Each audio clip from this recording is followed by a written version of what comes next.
What if I told you that Lewis Hamilton's biggest enemy at Ferrari isn't on the track, but sitting in the engineering room? What if the FIA's master plan to prevent another Mercedes-style dominance could actually create something far worse? And what if Formula One's most dramatic battles in 2026 won't happen between drivers, but between regulators and teams in boardrooms we'll never see? Welcome to the Hidden Wars reshaping Formula One, where tradition clashes with innovation and where the fight for control extends far beyond the cockpit.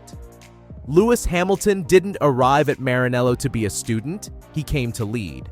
But according to insider sources, Ferrari's engineers still think they're the teachers.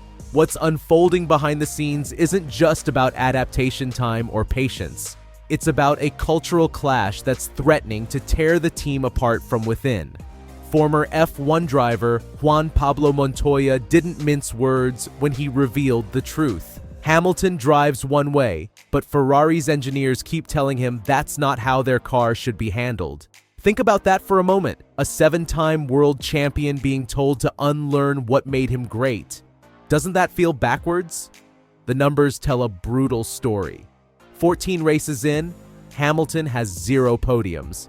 Not a single spray of champagne in red. Meanwhile, Charles Leclerc has 5 podiums. But here's what Ferrari doesn't want you to know. This isn't about Hamilton's inability to adapt. According to paddock whispers and internal briefings, a group within Ferrari's technical team has actively resisted key setup changes that Hamilton's camp has requested, particularly around rear stability and steering response. One source described the situation bluntly. They want him to drive like Charles. But here's the problem. He's not Charles. Telemetry from practice sessions reveals Hamilton's preference for aggressive brake migration and sharper front-end turning, echoing his old Mercedes specifications. But Ferrari's setup philosophy, refined around Leclerc's smoother mid-corner style, isn't bending easily. When Hamilton requests adjustments to differential preload or rear suspension dampers, he's often met with "not in the protocol." And when changes are allowed, they're frequently reversed overnight without explanation. That's not adaptation. That's resistance. The most telling moment came during Monaco's cool-down lap when Hamilton's voice crackled over team radio. "Are you upset with me or something?" What followed wasn't a comforting response or technical answer. It was silence. Strategic, deliberate, unsettling silence from Riccardo Adami, Hamilton's engineer. Ferrari brushed it off publicly. "We don't talk between turn 1 and the tunnel," said Fred Vasseur. But that moment wasn't during turn 1. It was after the race. And silence after a direct question isn't protocol. It's a fracture. From Miami's sarcastic tea-break remarks to vague mid-race instructions that leave Hamilton chasing ghosts, the radio tells a very different story than the press releases. It speaks of tension, miscommunication, and mistrust between a champion and the team that's supposed to support him. But here's where the story takes a dramatic turn. Inside Maranello's data rooms, 2 different narratives are being told. One polished for the public, Hamilton needs time. The other whispered among engineers, Hamilton's data is starting to threaten Leclerc's comfort zone. Performance traces from Hungary and Spa reveal something Ferrari's PR won't admit. Hamilton's race pace is often stronger, even on compromised setups.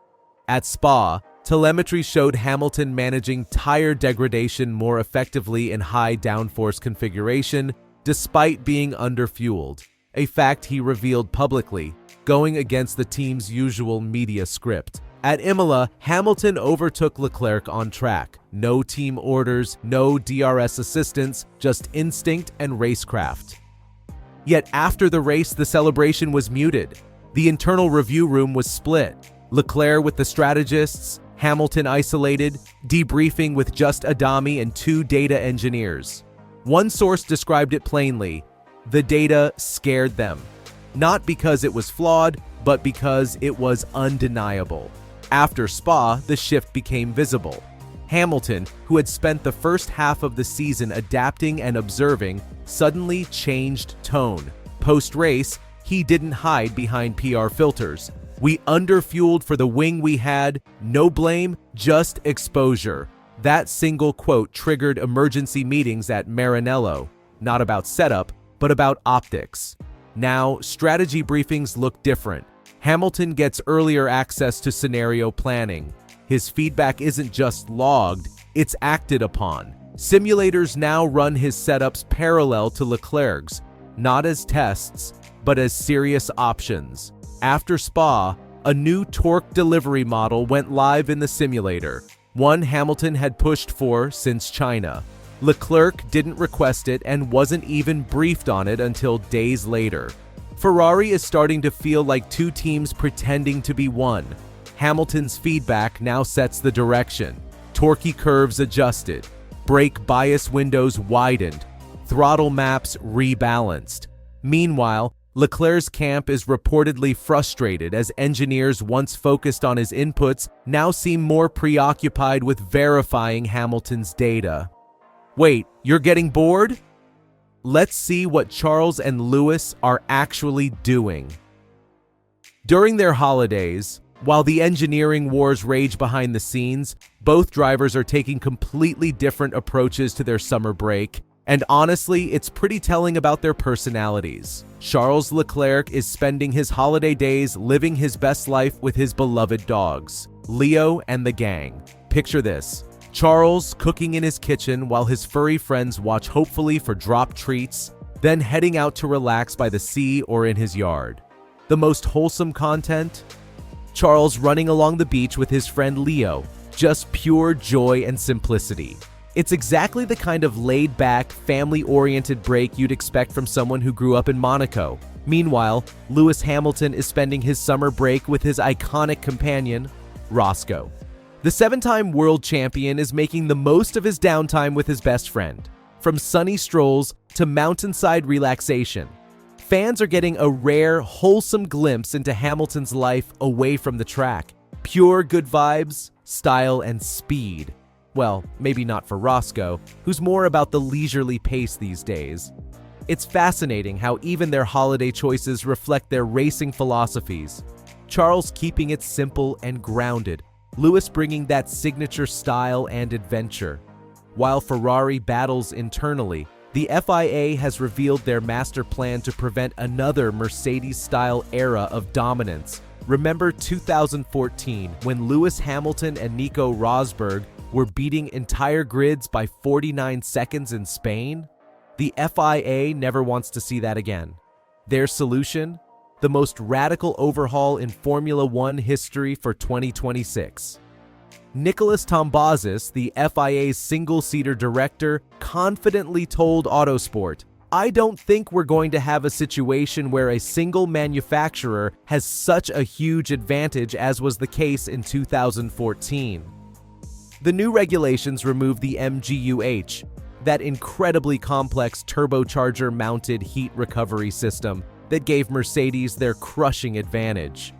They're introducing larger electrical components, revolutionary synthetic fuel, and active aerodynamic systems. But here's where the FIA's confidence might backfire spectacularly. Meet ADO, additional development and upgrade opportunities. This is the FIA's secret weapon against dominance, and it could turn Formula One upside down. Here's how it works. After the first 5 races of each season, the FIA will measure every power unit's performance. Any manufacturer producing 3% less power than the leader gets special privileges, more development budget, additional dyno time, and potentially the chance to homologate an entirely new engine mid-season. Tom Bazis from the FIA explained, "We have newcomers and it's always a risk at the start of a new cycle that there's some divergence initially. But consider the implications. What if a team deliberately sandbags their engine in the first 5 races to trigger ADO privileges? How do you measure 3% less power when modern F1 engines have dozens of different power modes? What constitutes fair catch-up development versus artificial performance balancing? The cost cap makes this even more complex. As Bezos admitted, when Honda were behind in 2016 to 2017, they had to spend a lot more money to catch up. With a cost cap, the risk is that you would never be able to do that. Imagine you're Ferrari, and you build a brilliant 2026 engine that's 4% better than everyone else. Suddenly, Mercedes, Honda, and Audi all get extra development budget and more dyno time. Your advantage gets artificially compressed not through better engineering, but through regulatory intervention. We could witness a championship where the fastest car doesn't win, where engineering excellence is artificially limited, and where the most important battles happen not on track, but in regulatory meetings. As we head toward 2026, Formula One faces unprecedented change. At Ferrari, Hamilton's quiet revolution continues, reshaping the team from within through data and determination rather than politics. In the boardrooms, the FIA's radical experiment with the ADO system threatens to redefine what competition means in the sport's highest level. The question isn't whether these changes will create better racing, it's whether they'll preserve what makes Formula One special: the pursuit of absolute performance, the reward for engineering excellence, and the simple truth that the fastest should win. 2026 is coming whether we're ready or not, and based on what's unfolding behind the scenes, it's going to be unlike anything Formula One has ever seen before.